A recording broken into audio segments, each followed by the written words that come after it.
porque esto que ha hecho el gobierno americano en este tipo de política errónea, lo único que va a conseguir es poder mantener a Castro un poco más de tiempo en el poder. Pero es que usted dice que en este momento, pero como hemos visto en todos los reportes de prensa y en todas las reacciones que ha provocado esta decisión de Barack Obama y de Raúl Castro y las declaraciones que han emitido, ya este era un proceso que venía de lejos. Se habían celebrado conversaciones secretas en las que había participado inclusive el Papa Francisco, y él mismo lo confirmó y saludó la decisión que habían tomado los dos gobernantes. Las conversaciones que fueron sostenidas en Canadá, aunque no eran bajo la mediación del gobierno de Canadá, como lo explicó el primer ministro. Hubo varios escenarios donde inclusive hubo conversaciones secretas.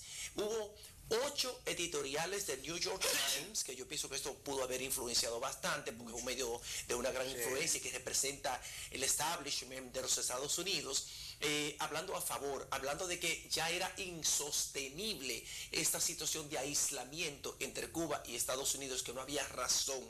Entonces usted dice que llegó en este momento como que ha sido algo improvisado, y parece que no, que fue todo orquestado. Incluso, si agrego más. Yo no he dicho que ha sido improvisado. Agrego más, doctor, yo he dicho que hay 4 años que se está conversando sobre esta posibilidad, o sea que no es nada improvisado. No, pero ya agrego otra cosa a lo que dice José Tomás. Recuérdese que durante el gobierno de Jimmy Carter se intentó una distinción que incluso presionada por el sector privado norteamericano, que organizó la Cámara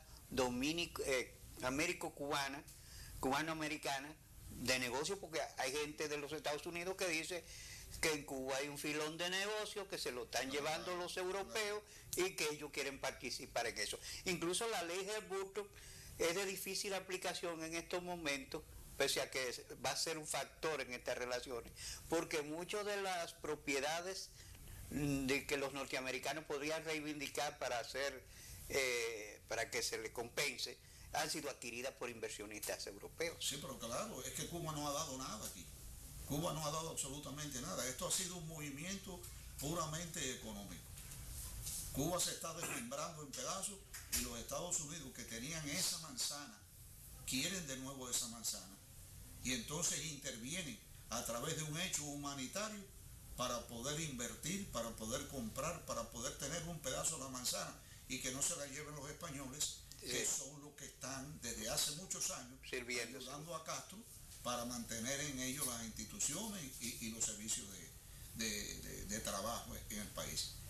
Esto es un movimiento puramente económico, que yo anoche me preguntaba que qué tan mal económicamente pudiera estar Estados Unidos, que son capaces de echarse este borrón ignominioso e histórico encima con la intención de poder invertir en Cuba, que es un campo que está virgen, ¿verdad? Y poder ellos dominar la economía cubana en el futuro. Y no es solamente invertir, porque fíjese también que escuchaba en uno de los análisis que se están haciendo sobre el hecho, el enfoque de que los productores, por ejemplo, de Texas, de California, de todos esos estados limítrofes, han estado presionando al gobierno del presidente Barack Obama porque quieren colocar sus productos en el mercado cubano. En Cuba están construyendo un puerto de gran calado, el puerto del Mariel. Entonces van a tener un intercambio directo con los países de Centroamérica. Usted sabe que el crecimiento que está teniendo China como potencia, que también está teniendo muchísima participación en Cuba. Entonces, esos empresarios cubanos, esos empresarios norteamericanos de esos estados limítrofes, estaban presionando al gobierno del presidente Barack Obama de que se iban a quedar sin ese mercado. Y les resulta económico llevar sus productos a Cuba porque está mucho más cerca, está al cruzar el río. Entonces hay una presión también del sector privado. Mira, esta presión siempre por el sector privado ha existido, y ha existido en todos los gobiernos norteamericanos. Pero desde que este señor ocupó la presidencia, nosotros sabíamos que parte de su agenda era restablecer las relaciones con Cuba. No lo hizo en su primer periodo. Él no es tonto. Él sabía lo que esto le puede traer. y lo hace ya en su segundo periodo. Esto venía caminando hace muchos años, ¿verdad? Hay millones de personas en el mundo que favorecen este cambio, esta apertura.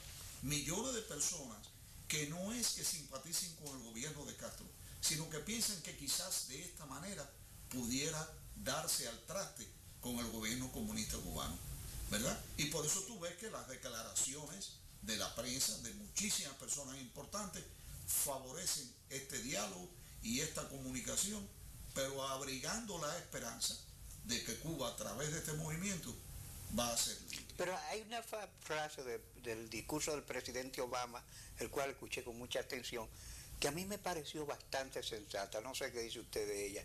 Dice el presidente Obama: yo nací en el 61 cuando esto empezó, cuando se estaba desembarcando en Bahía de Cochino. Hay 53 años de un mecanismo que ha fracasado y no podemos esperar resultados nuevos de un mecanismo que tiene 50 años de fracaso. Es que eso es una excusa, Danilo, para... Pero no ha fracasado. No ha fracasado porque nunca se implementó como realmente se había diseñado lo que tanto cacarea Castro del bloqueo. Por ejemplo, si fuéramos a hablar de bloqueo, yo te preguntaría, ¿qué bloqueo? ¿Qué bloqueo ha tenido Castro? Castro puede comprar en cualquier país del mundo y así lo ha hecho. Castro, donde único no podía comprar a crédito, es en los Estados Unidos. Los Estados Unidos han dicho, si tú quieres comprar, tú compras aquí, pero tienes que pagar billete tras billete.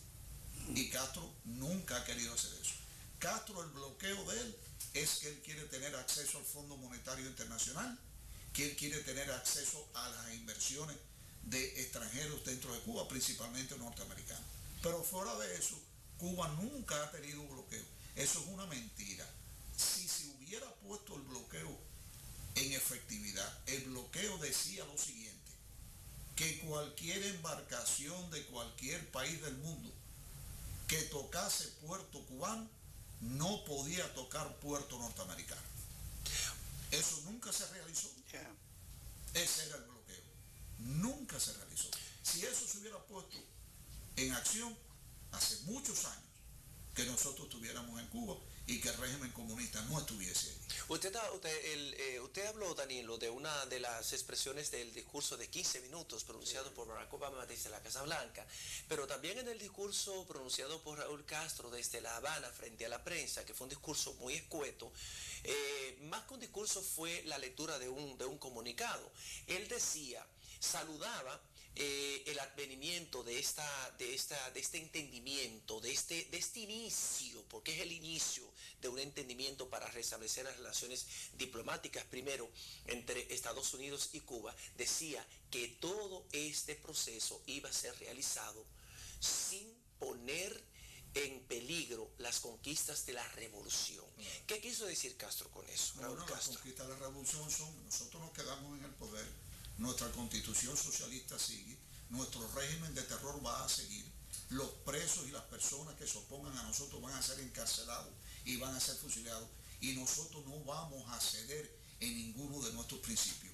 Eso es lo que quiso decir Raúl Castro. Vamos a ir a la primera pausa de nuestro programa con su anuencia. Cuando regresemos, a mí no me gustaría que, a nosotros nos gustaría escuchar qué reacciones concretas y qué agenda va a asumir Alfa 66 a partir de este momento, porque la lucha armada como que no tiene sentido. Sí tiene sentido, claro que lo tiene.